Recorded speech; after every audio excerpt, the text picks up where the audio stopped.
Okay, so in this video, we're going to talk about the other artwork that you could have completed for assignment 1.01. And so this is the Egyptian artwork called the Palette of Narmer.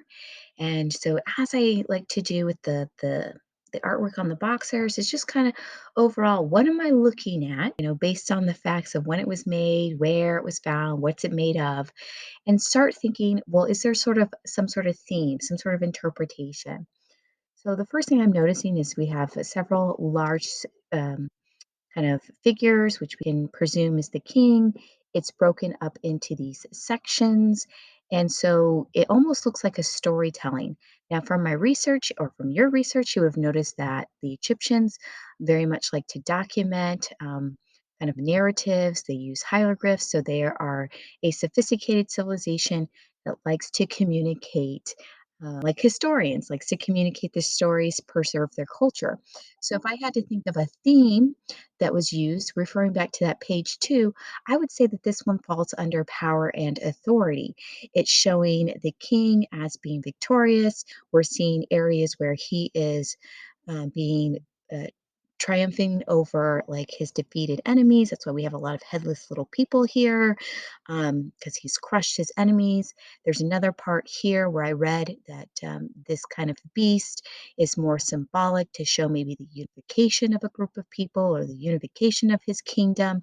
So clearly, it's narrative in nature. But it's kind of telling the story of him. So we can also presume that this did not happen like all in one take, if you will. It didn't happen in one day, but it's trying to preserve the history of his actions. And you'll notice that Egyptians, if we look at how it's being laid out, you notice these horizontal bands that go across, right? And I like to think of it almost like a picture book where this is like chapter one, chapter two, chapter three, or like part one, part two, part three in kind of a sequential order. They were not concerned with realistic space. You have to think if they're trying to communicate a concept or an idea, they had to be clever of how to break up the space and tell that in a way that was not confusing. And they did so through the use of dividing horizontal lines. Okay? Um, Another thing they did was they showed the use of hierarchy to show importance.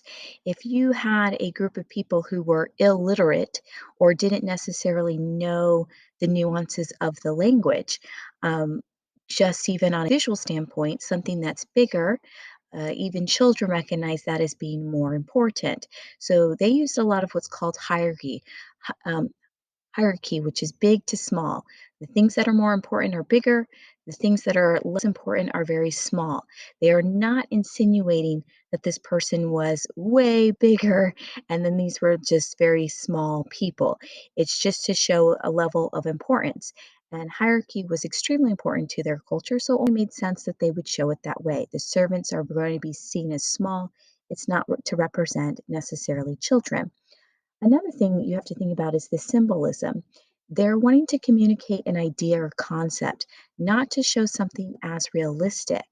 And it's kind of cool because once you know what these symbols mean, you can really dissect the story itself. They're not assuming that a person is floating over this animal.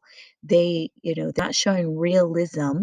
They're not showing realism that assuming that this animal existed looking like this very with a very elongated neck. They're using it as symbols instead of letters. It's just a pictorial language. Okay. The Egyptians have what's called a canon of rules. A canon is just a set sort of guidelines that everybody follows. Their artists were not free, expressive artisans with individuality. They were like technicians. It's like a job. They learned exactly how to make a body, make an animal, and it shows consistency. Now, some might argue, well, that limits creativity or the ability to express themselves. And sure, but if you're an Egyptian going, well, it also makes it very black and white. Like I know if I'm going to use an eagle, the eagles are always going to look the same. This plant is always going to look the same. And so for a communication process, this was very efficient. Okay? So just realize that they're doing a pictorial language and that everything represents something specific. The technique This was made out of mudstone. They use what's called a shallow or low relief, meaning if you were to physically touch it, you would feel a little bit of bump up, but it's not very deep, okay? It's very shallow. It doesn't recess out very much. If we're looking at the art language, the use of line as a dominant art element. So like our boxers, if you were watching the video on boxers, the entire images or the figures here are only seen by the use of line, even like line details for the calf, line details for the knee, line details for the beard. There was no realistic sense of space, texture, or value. So let's define those. Space is the illusion of depth, right, or distance. This is not with things floating above other things, that's not naturalistic to our sense of gravity or how to show the illusion of space. They weren't concerned with that sort of realism, nor were they concerned with the realism of texture. We don't get a sense of animal texture, cloth texture, feather texture, anything like that. Everything is just made out of lines and shapes. Same thing with values. Values are light to dark. It's what gives a object form. So instead of a circle, we have a sphere. And if we look at our people here, it's all flat, okay? There's no sense of form or the calf being rounded. They show the muscles through the use of line. And it's through those lines that then the shape silhouettes, like the silhouette here, is actually defined, okay? If we look at the body posture proportions, at first glance, you can understand what's happening. This king is holding this guy, he's standing at the side and he's holding this man and about to inflict some sort of punishment. But upon closer look, you'll notice that the Egyptians were not concerned with trying to understand the human form realistically. They were only concerned with just telling the story. Do you understand what's happening? And the answer is yes.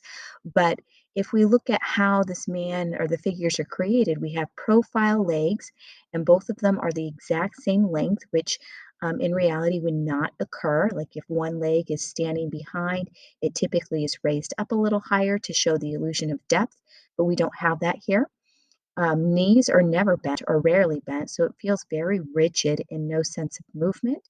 The torso is seen as a frontal view, not a profile, where we would technically, if the person was standing to the side, only see one shoulder and we wouldn't be able to see the other. But we see a frontal torso. Then we have a profile head. But if we were to look up really close to that eye is not seen the way we would typically see an eye on a side view. It's seen as a frontal view, like we see the full eye there, and so that contradicts realistically how that would be, okay? So and that was their canon, meaning, all of their artisans did it that way, and that's just how aesthetically this culture wanted to show the figure or the human body, okay? But for you guys who are just starting to learn about culture and understanding why they're doing it or even just noticing style characteristics, all of the figures are going to be seen with what's called this twisted perspective. It's inaccurate. Okay. The other thing, too, is the Egyptians were not concerned with individuality. They weren't concerned with a sense of movement. And that's not to say it's because it's on stone. Like, get that out of your mind because you're going to come across a lot of artists who are able to manipulate material and still have it very lifelike. Just as them as a culture, they did not see a concern or an emphasis to draw towards natural movement. And so everything feels very robotic, very stiff, and very angular. Okay. So those are some just key style characteristics that you might want to add or include as we're dissecting this artwork a little bit more closely. I think that's it for now, and I'll see you guys soon.